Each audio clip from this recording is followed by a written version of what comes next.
This all sounds like grammatical language, you know. I mean, we can really ask in those times what was the matter. I mean, just a few riots in Italy or here and there. I mean, the whole world was still very sane. Now it's completely insane everywhere.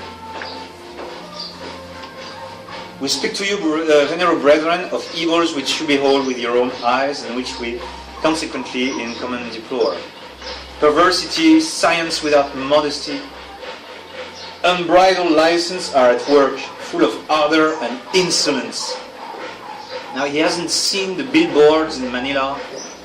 He hasn't seen the girls not even wearing mini skirts because they only wear legs. You don't wear anything. Unbridled license. He's talking unbridled license when all women were wearing long skirts, not just skirts all the way to down the knee, but all women at this time were wearing skirts all the way to the ankles. Even the prostitutes, the whores, they were wearing long skirts.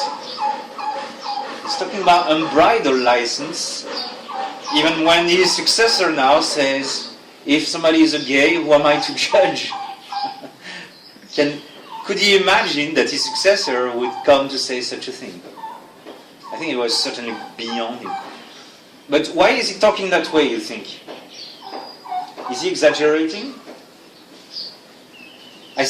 You must think that every generation compares to the previous generation. So we don't know how worse it's going to get. We don't know how long God is going to tolerate what's happening. I mean, Pope Francis is doing his best to provoke the anger of God, to put a stop and, rinse the whole world in an ocean of fire. He's trying to do his best, to provoke, but we don't know how long the curve goes down. All we judge our present time by comparison with 20 years ago. 20 years ago, the state of the youth in Manila was probably much better than it is now.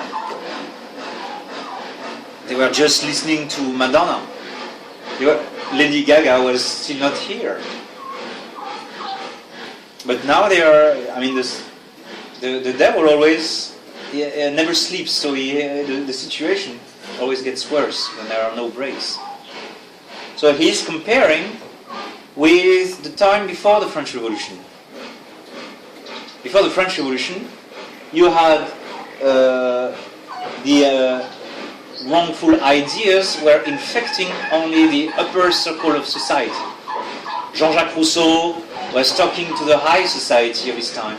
Voltaire took the title of nobility, and he was in the court of King Frederick, and he was in the circles of nobility in France. So the perils were in the elites of the society. Now what he sees for the first time in the 19th century, the trouble now is getting very visible in the lower classes of people.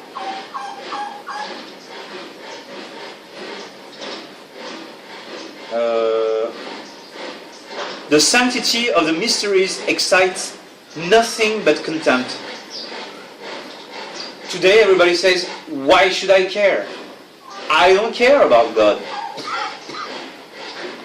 So the only thing that excites the youth, is nothing but contempt. Also, the new mass doesn't attract much attention. I went to this place in Makati, I think it's Church of the National Shrine of the Sacred Heart.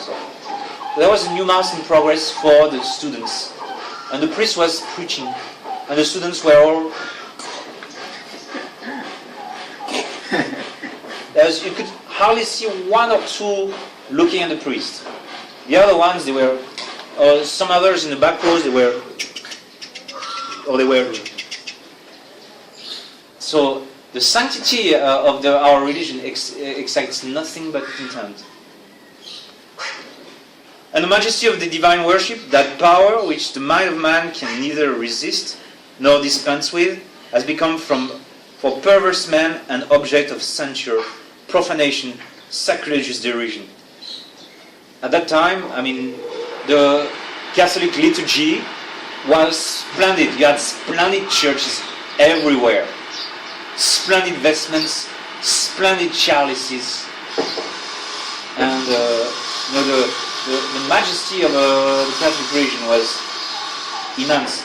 But the Masons and the free thinkers were already beginning to mock all this publicly. And so in that sense the sins were quite serious because they were insulting those things. Now what you have more is indifference. But I remember, when I was young,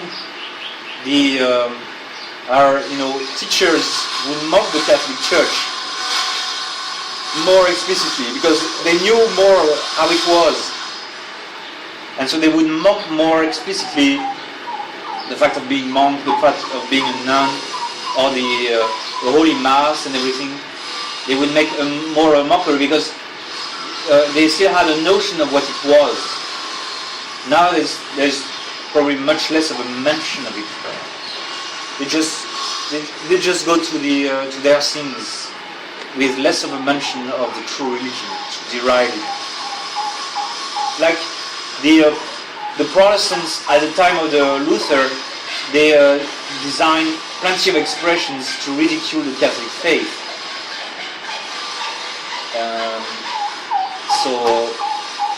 But now you don't have any more hardcore Protestants, spending their days insulting the mysteries of the Catholic religion. You don't see those anymore. So in that sense, those sins have disappeared. In that sense, because they do not have an object, because the true religion has disappeared in many places, or it's hard to find. So it's very hard to mock something that is not around anymore. Whereas in his time, you had a very obvious display of piety everywhere. So the Masons would ridicule the nuns in the streets because you had plenty of nuns and religious walking around the streets. When the photographers would take photography of crowds at that time, there was always a nun somewhere, or a priest, or some consecrated person wearing the habit somewhere in the crowd. Any crowd had some religious, just walking around, going buying groceries to go back to the convent or whatever. But you always had, some consecrated person around because there were so many of them. Such a high density of them.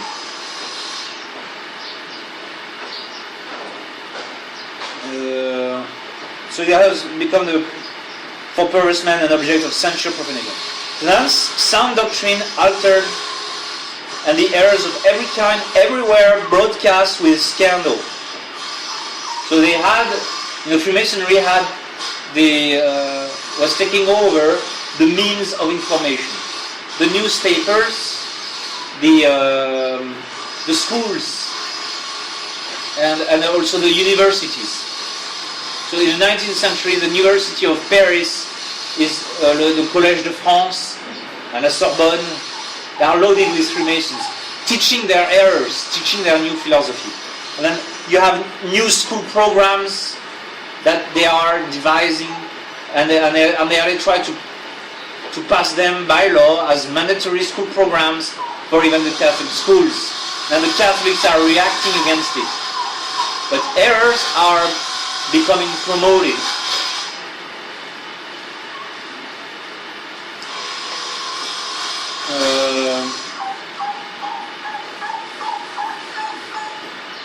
The sacred rites, the rites and institution of the Church, that is all that is most holy and disciplined, none of them saved from the audacity of the tongues of iniquity. Our chair at Rome, that see of the blessed Peter, on which Christ laid the foundation of his Church, is cruelly persecuted, and the bonds of unity of the daily are daily more and more enfeebled or violently rent asunder. So they make caricatures of the popes. You got periodicals always attacking the Church. You had La Citober in France. It was a sarcastic newspaper.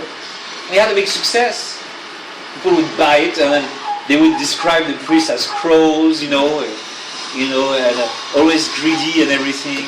And then they would spend half of their pages ridiculing the church.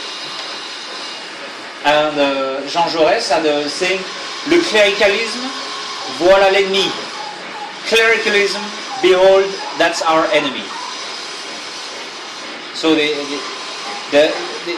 were, you had rabid, violent, anti-clericals. And then whenever they could, Freemasonry would indulge into physical persecution of the church, either by robbing the property of the church, or in South America by assaulting the clerics themselves. Or in Mexico, during the persecution in Mexico. There were big persecution. If you read the life of Garcia Moreno, you see that when the Freemasons took over some republics, they would attack the church very violently. That triggered a reaction on which Garcia Moreno was placed into power. There was a healthy Catholic reaction because the Masonry was very much on the attack.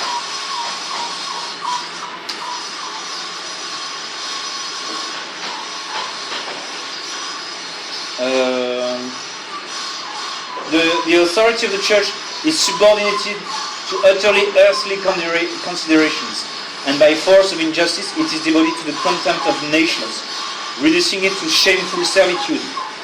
That is, you have new civil codes, especially the Code Civil of Napoleon. Those codes are placing the Catholic Church under the authority of the civil power. And they are also in the question of marriages. They are interfering with the authority that the church has to celebrate marriages.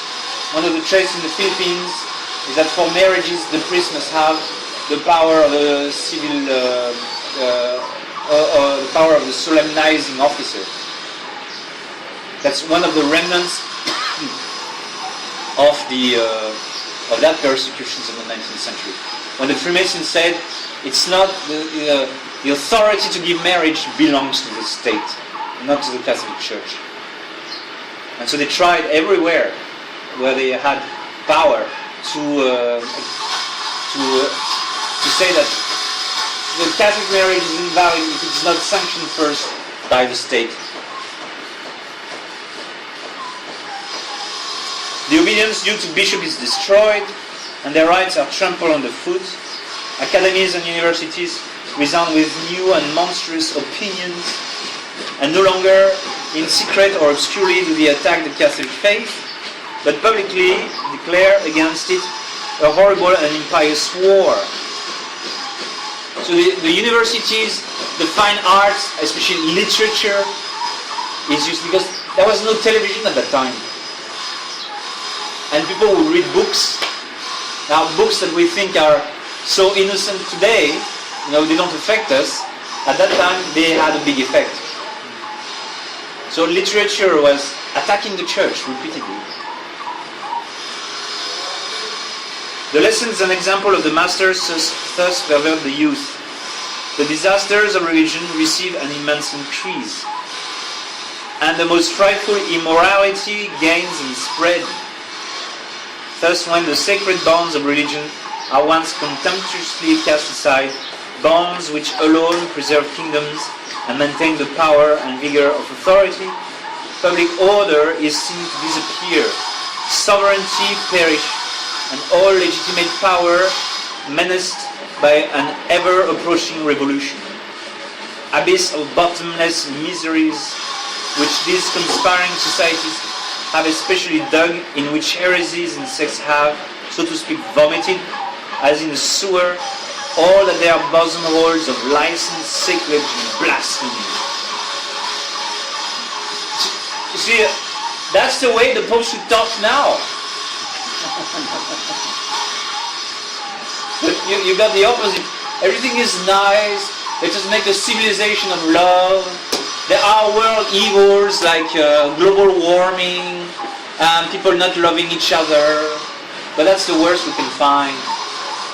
whereas it says, vomited, as in a sewer, all that their bosom holes of license, sacrilege, and blasphemy. That is, the modern world, the Pope of today should say, the modern world is vomiting. There, the modern world is vomiting constantly. There is a sewer of garbage. The world of today, everybody is immersed in a flood and a tsunami of garbage and sewers and feces and abominations and sacrileges. That's the way the Pope should speak today. But they are so far from that. But those popes were using their authority. And they were barely able to stem the tide, to manage the tide. This pope was a good pope, he was not a saintly pope, so things got worse under his pontificate. And so he hands over the baby to his successor, and things get even worse and worse and worse. The only one who was able to stay the evils was Pius X. But then World War I erupts, and he knows that this World War I is going to destroy whatever he tried to maintain.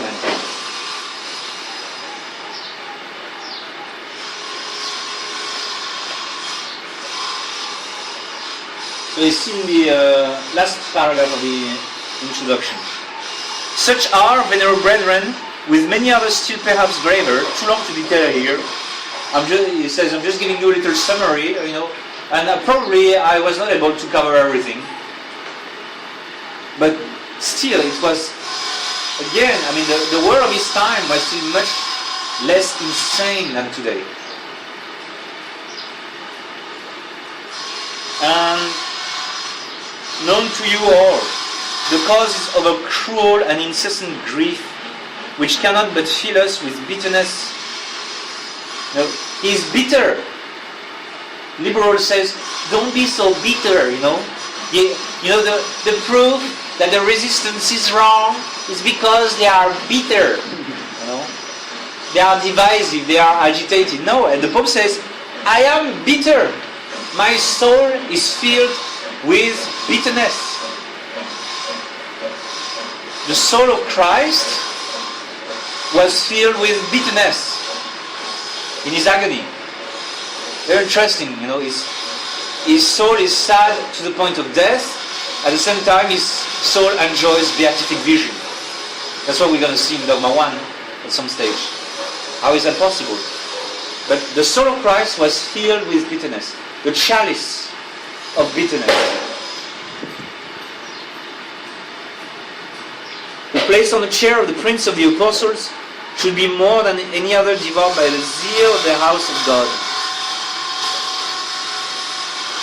But since the very place we occupy warns us that it is not sufficient to deplore these unnumbered misfortunes, unless we also use every effort to remove the source, we invoke the aid of your faith and appeal to your zeal for the salvation of the sacred flock. That he knows that it's not enough for me to be bitter. I am bitter. He confesses it. I am bitter, I am sad, I am full of indignation. That's not enough. I haven't done my job by just saying that the situation is bad. What I still have left is what is left to be done? Just complain about the situation. Is that enough? What else do you have to do? You have to stand. You have to do something about it. Now, if the situation is bad, do something about it. That's what we tell our confreres. You agree with us? Do something. Some confreres told me, it's urgent that we meet, that we organize ourselves in order to do nothing. Let us do nothing. Let us unite ourselves into doing nothing. Doesn't make any sense. Such are, And then he says, I want you bishops to work with me. I'm going to work, but I want you to do things with me.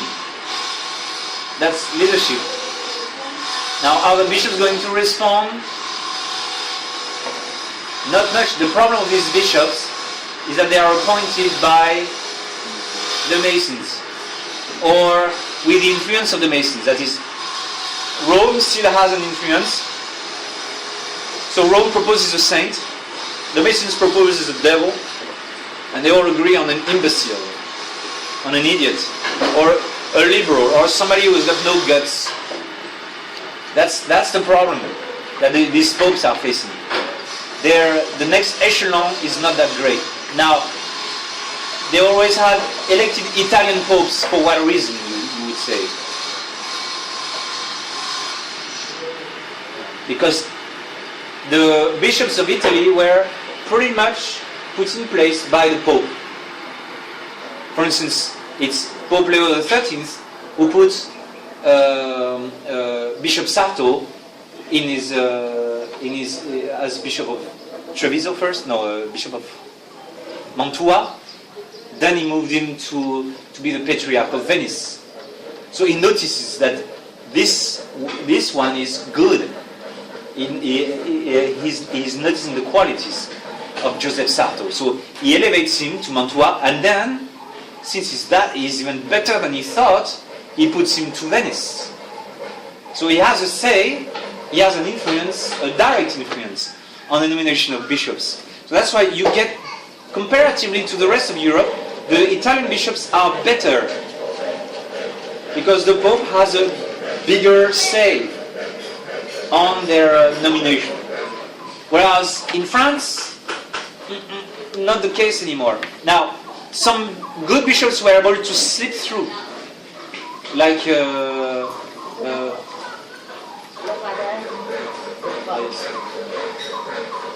Father Elijah. Yes. Well, I just wanted to say thanks. That's all. So, so he senses that the bishops, are not entirely right. Now, you have the famous incident between Pius X and Cardinal Martini, or Ferrari of Milan. Pius X found out that you had modernist teachers in a seminary in Milan. Now, Pius X asked Ferrari to do something, and Ferrari didn't do enough. And that's why that was an Italian cardinal who was supposed to know his job, and being appointed by Leo XIII. So even there, you see bad apples are slipping through, even in Italy. Now, in other countries of Europe, it all depends on the civil government. So in Austria, you have a Catholic emperor who's good. So you're going to have good Catholic bishops. But in Germany is meddling, Holland is meddling, France is meddling. So you're going to have bishops of a much lesser quality there. With a few exceptions. Like Cardinal P. I don't remember how Cardinal P and Bishop Heppel slipped through the nets. They were able to slip through the nets. Napoleon III expressed regret at having Cardinal P as Bishop of Poitiers. Because Cardinal P told him in his face that he's goofing up. And Napoleon was not so pleased. And Cardinal P was a prophet. He told him, if Christ's time is not to reign, if it's not the time for Christ to reign over our societies, then it's not the time for the governments to last. A few years later, sure enough, Napoleon III was dethroned. Never to have any successors on the throne of France from his line. Okay? Cardinal P says, would give a fresh start to Napoleon III. But he tell him, you've got to put Christ, Christ as the King of France. But Napoleon was placed there by the Freemasons. So he was very grateful. He would oblige the Masons, but not Cardinal P. But Cardinal P is an exception. The other French bishops, they would lie low. They would collaborate. The most famous one is Dupont-Loup. Monsieur Dupont-Loup, he was the Bishop of Orléans. And the Archbishop of Paris and the Archbishop of Lyon, were nice guys. Like the Archbishop of Paris was a nice guy, because he's a nice guy, and he had the faith, because he died a martyr during the French Commune, when the communists took over Paris for a brief time. They killed him. And you had plenty of nice priests. It's like, liberal priests today, liberal traditional priests, some of them are nice priests. If they are caught by the communists, they probably would die for the faith. Probably. But they were liberals nonetheless. So the picture is mixed.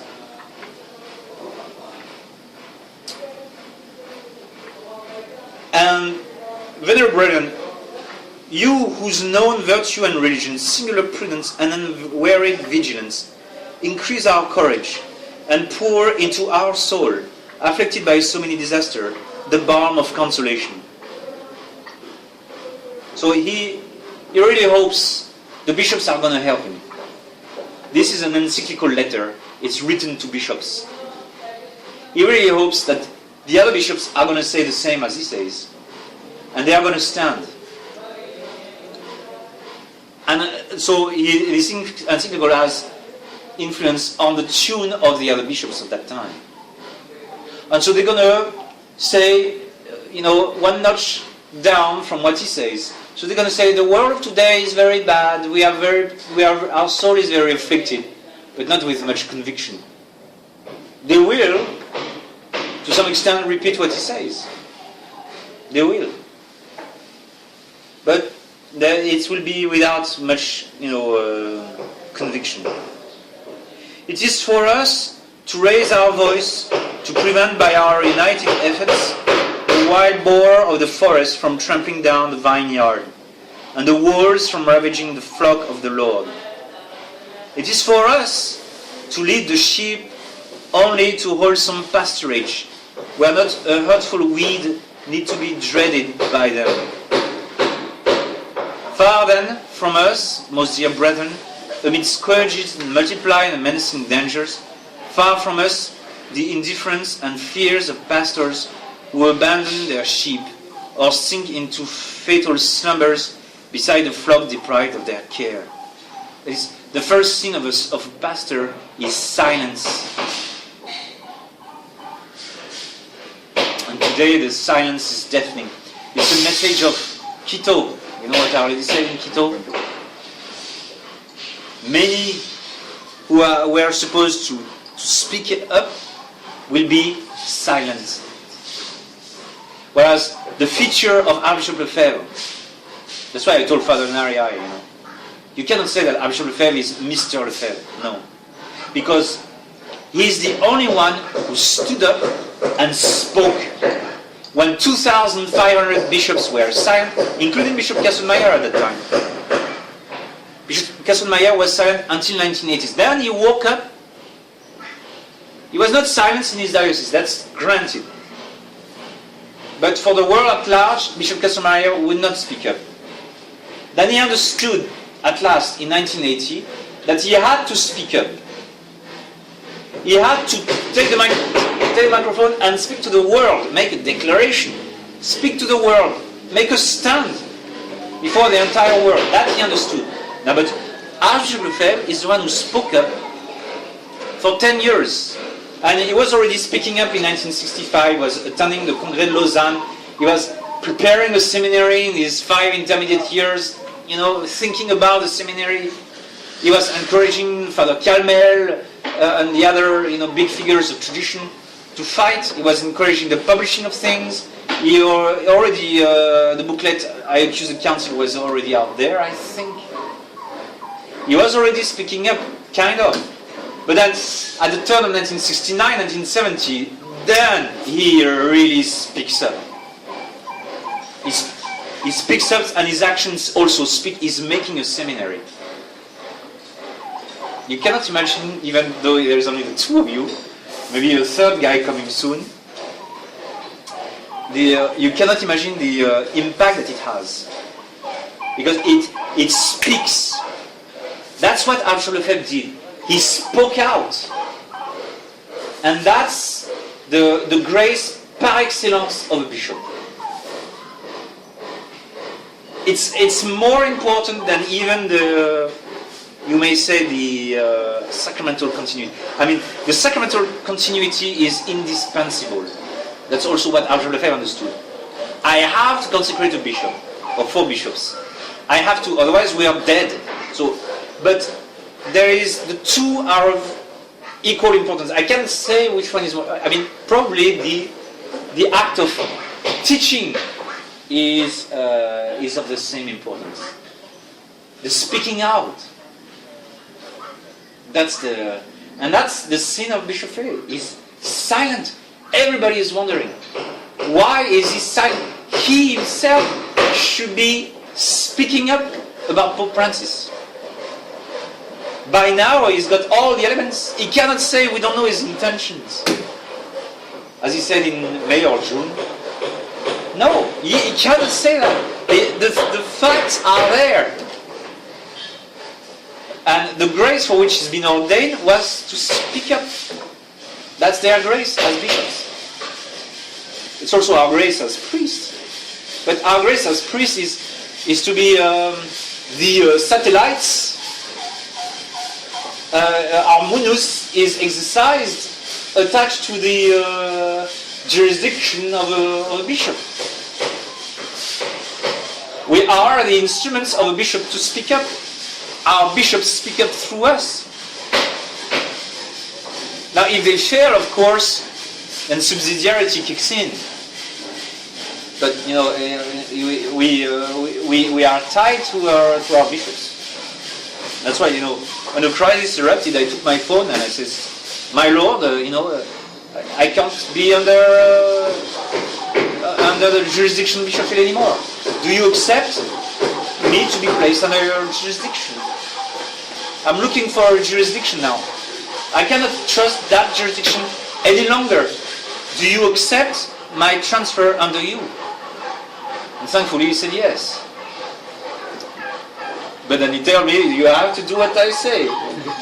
"Are you going to do as I say?" So I said yes. But that's what it is. Because he's the last one standing. If he fails, I don't know where to go. He's the last one standing in that position of Archbishop Lefebvre, and Catholic position, I believe. That's the duty of a bishop. You have to speak. Far then from us, my dear brethren, amid scourges multiplying and menacing dangers, far from us the indifference and fears of pastors who abandon their sheep or sink into fatal slumbers beside the flock deprived of their care. Let us then act in a spirit of unity for our common cause, or rather for that of God, and against common enemies, for the salvation of all the people. Let us unite our vigilance and efforts. So he says, I am attacking the world today, you unite with me.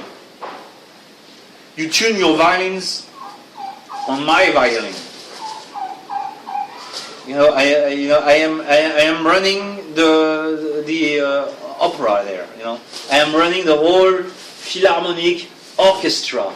So are you all ready to play the 9th or the 5th?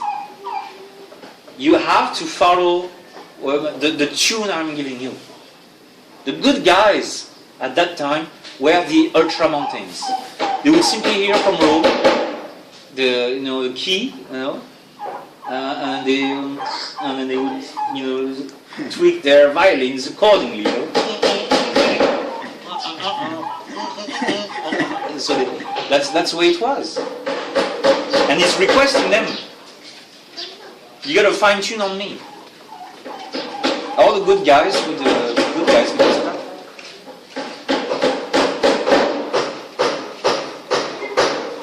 So This you will do perfectly if you watch over yourselves and your doctrine. Those are all quotes from Scripture. That's from Timothy. Attendeți et doctrinam. Because watch out yourself and your doctrine. Watch your doctrine, because by doing so, you will save yourself and many others.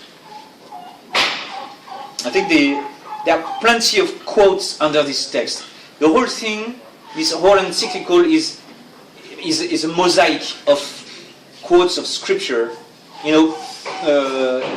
meshed together. As your office makes it your duty, repeating insistently to yourself that every novelty attempts to undermine the universal church, and that according to the warning of the Holy Pope Agatho, nothing that has been regularly defined can bear diminution or change or addition, and repels every alteration of sense or even of words. We get to hold on the same formulae, and we have, holding on to the same formulae, we have to hold on the same meaning. It's not even enough, says Agatho, to hold on to the same words, because the liberal mind, the modernist mind, can hold on the same words and repeat those words with us with a different meaning.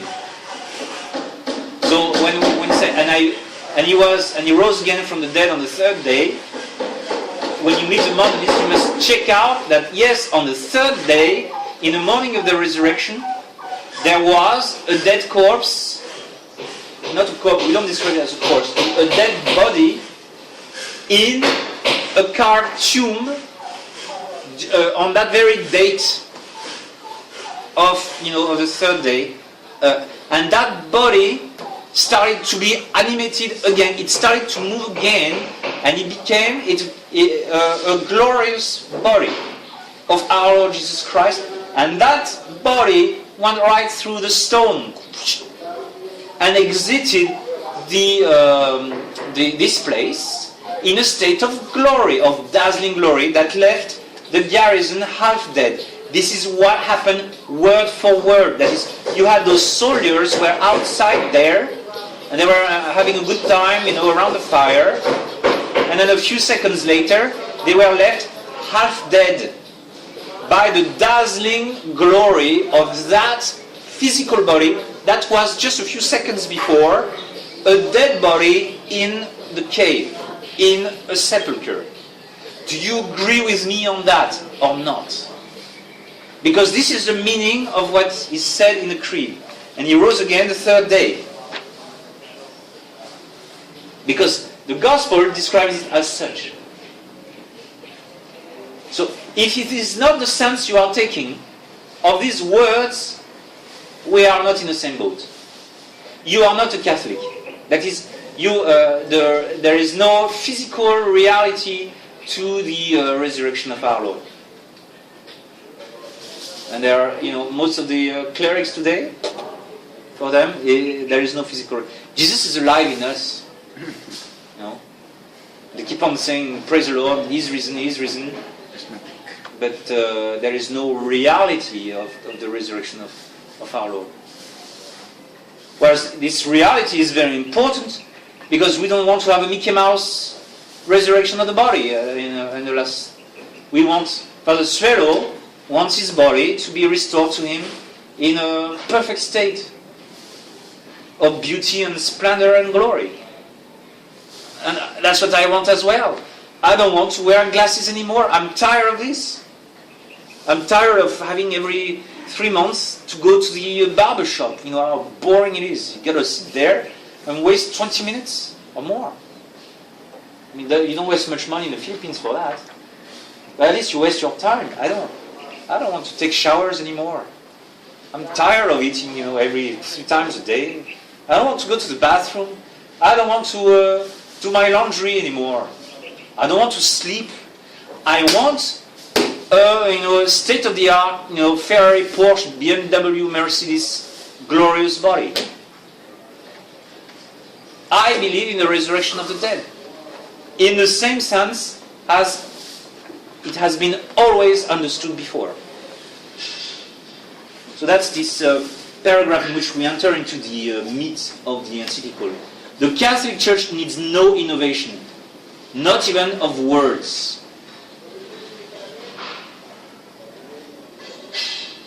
So, no change. Those things are not going to change in any way whatsoever. So he quotes this book. I didn't know this quote of Pope Agatho. It's too bad we don't have the references in this text. But nothing that has been regularly defined can bear diminution or change or addition. You cannot decrease it, you cannot increase it, you cannot change it. Well, what about when we define, when the Pope is going to define already immediately of all graces? Is that's an addition? Yes or no? No? What is it?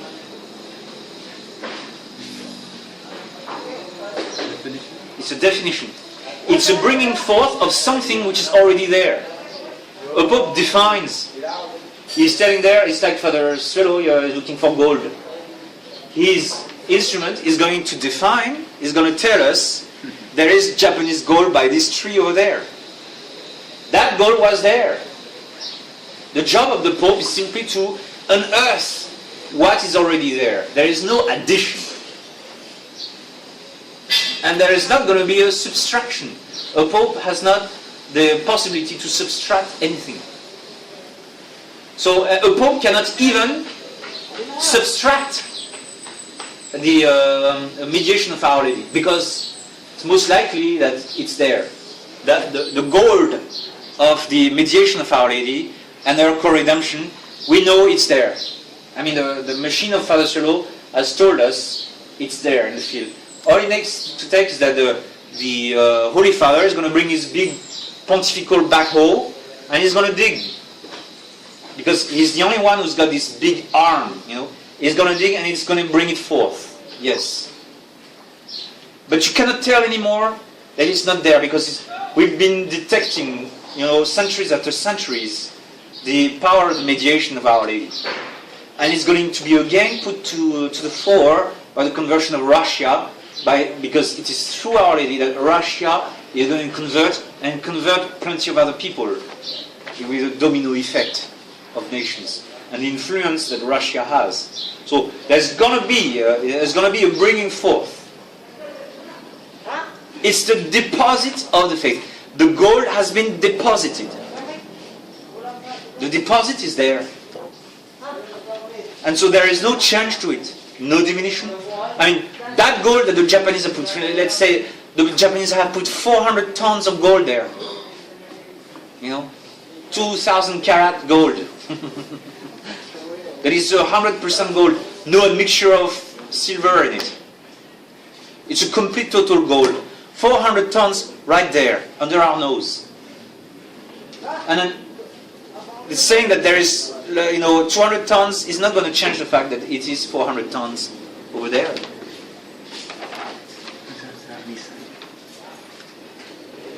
So how much time left? 6 minutes. 6 minutes, okay. So,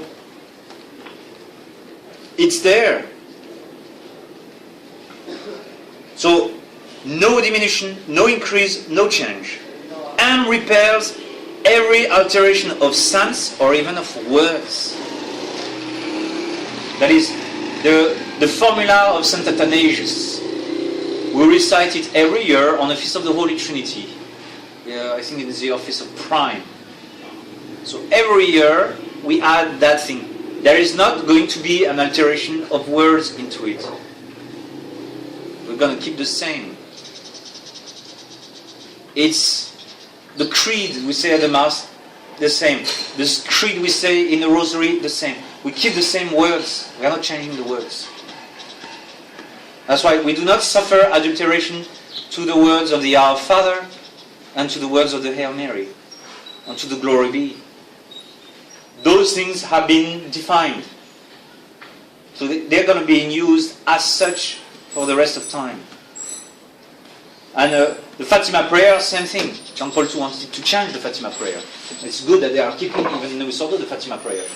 But in his encyclical on the Rosary, he attacks the Fatima prayer. He says, well, it's nice, but if you can replace it with something else. There are plenty of other alternatives to the Fatima prayer. That's really what struck me when I read his encyclical on the Rosary. He was pleading, please, it's very nice to keep the purity of the decade of the Rosary with the symmetry of the Our Father, the 10 Hail Marys, and the Glory Be, and that's it. Or, you can add the prayers that you like. There's a great liberty and a great, fecundity of spirit. A great abundance of combinations you can use in a formula after the Glory Be. He doesn't like that prayer. He wants to change it. They don't want to stick to those words. And what would he say? What would the Pope say? With the new Mass, because alterations of words have been made.